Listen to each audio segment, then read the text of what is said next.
राज्यसभा चुनाव की बात करते हैं, जिसकी वोटिंग 10 जून को होने जा रही है। हरियाणा में 2 राज्यसभा सीटों के लिए होने जा रहे चुनाव में कांग्रेस उम्मीदवार अजय माकन की सीट को लेकर पेच फंस गया है। कांग्रेस विधायक कुलदीप बिश्नोई के बयान से इन अटकलों को और हवा मिल गई है। दरअसल बिश्नोई ने कहा कि वो किसी के दबाव में वोट नहीं करेंगे और वोटिंग को लेकर अंतिम फैसला राहुल गांधी से मिलने के बाद करेंगे। और इसके पहले कल बीजेपी ने बड़ा दांव खेलते हुए निर्दलीय उम्मीदवार कार्तिकेय शर्मा को अपने अतिरिक्त 9 वोट देने का ऐलान कर दिया। तो बीजेपी की सहयोगी जेजेपी पहले ही कार्तिकेय के समर्थन का ऐलान कर चुकी है। अब यहां पर आपको सुनवाते हैं कि कुलदीप बिश्नोई ने क्या कहा और भूपेंद्र सिंह हुड्डा का क्या कहना है। देखिए, मैं राहुल जी के मिले बगैर मैं कोई अगला फैसला नहीं उठाऊंगा। और राहुल जी विदेश में है जब से बात मेरी चल रही है, और मैंने कोई समय नहीं मांगा है। उनको अगर मेरी जरूरत है वो जरूर बुलाएंगे। और मुझे कहा गया है कि 8 या 9 तारीख को राहुल जी मुझसे मेरी मुलाकात हो। मैं इस फैसले से खुश नहीं हूँ। तो जब तक कि हम बिल बैठ के बात नहीं कर सकते, मैं या मेरा कोई व्यक्ति कांग्रेस पार्टी के किसी प्लेटफॉर्म पे हम खड़े नहीं हो। तो आपका खुद का निर्णय राज्यसभा को लेकर अभी फैसला कर लिया क्या करना है? नहीं, मैंने फैसला नहीं किया। और वोट डालना मेरा अधिकार है। मैं अपनी अंतरात्मा की आवाज से वोट डालूंगा, किसी कहने से नहीं डालूंगा। कुलदीप बिश्नोई ने कहा है कि राहुल गांधी से बात करके ही वो अपना फैसला करें। ठीक है, कर लेंगे बात। कांग्रेस पार्टी के सदस्य है वो राहुल गांधी कांग्रेस के नेता है, बात करनी चाहिए। एक बीजेपी का बनेगा, एक कांग्रेस का बनेगा, इसमें क्या दुविधा है? तो हमारा नंबर है। और एमएलए हैं, उनको रायपुर ले जाने की जरूरत क्यों? एमएलए ट्रेनिंग पे गए हैं। और हमारे साथ हमारे सीनियर एडिटर उमाशंकर सिंह जुड़ रहे हैं। उमा, यहाँ पर मामला दिलचस्प भी हो गया है, लेकिन कांग्रेस के लिए कहीं ना कहीं लगता है कि अब डर का मामला हो गया, क्योंकि डर क्रॉस वोटिंग को लेकर भी है।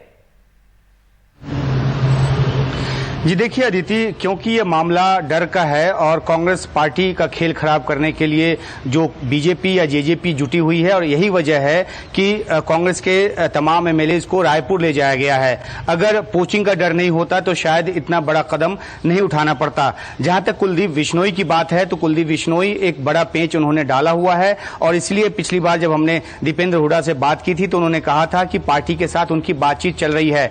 कल जिस तरह से तल्खी भरा बयान कुलदीप बिश्नोई की तरफ से आया है, जो राहुल गांधी से मिलने की बात कर रहे हैं, लेकिन ये भी साथ में कह रहे हैं कि जरूरत उनकी नहीं है, पार्टी की जरूरत है, तो वो उनको समय देंगे। तो राहुल गांधी देश में आ चुके हैं और जाहिर सी बात है कि 8 या 9 तारीख से पहले, क्योंकि 10 को मतदान है, तो कुलदीप बिश्नोई से उनकी मुलाकात हो सकती है और उसमें कुलदीप बिश्नोई को मनाने की कोशिश हो सकती है। एक तो पेंच ये है। लेकिन क्योंकि कांग्रेस को 30 वोट चाहिए जीतने के लिए, अजय माकन को जीतने के लिए 30 वोट चाहिए, और कुलदीप बिश्नोई को अगर माइनस करके भी चलते हैं तो 30 वोट जो है वो कांग्रेस के पास इंटैक्ट है। और कांग्रेस सूत्रों का दावा है कि इसके अलावा जो एक निर्दलीय विधायक हैं जो कि सरकार से बाहर हैं, और अभय चौटाला जो कि अकेले अपनी पार्टी के विधायक हैं, तो उनका रुख भी जो है वो कांग्रेस के साथ है, ऐसा कांग्रेस की तरफ से, कांग्रेस सूत्रों की तरफ से दावा किया जा रहा है। तो ये मामला जो है काफी गंभीर है और कांग्रेस अपने कैंडिडेट को जिता कर लाए, ये सारा दारोमदार एक तरह से भूपेंद्र सिंह हुड्डा पर है। और इसलिए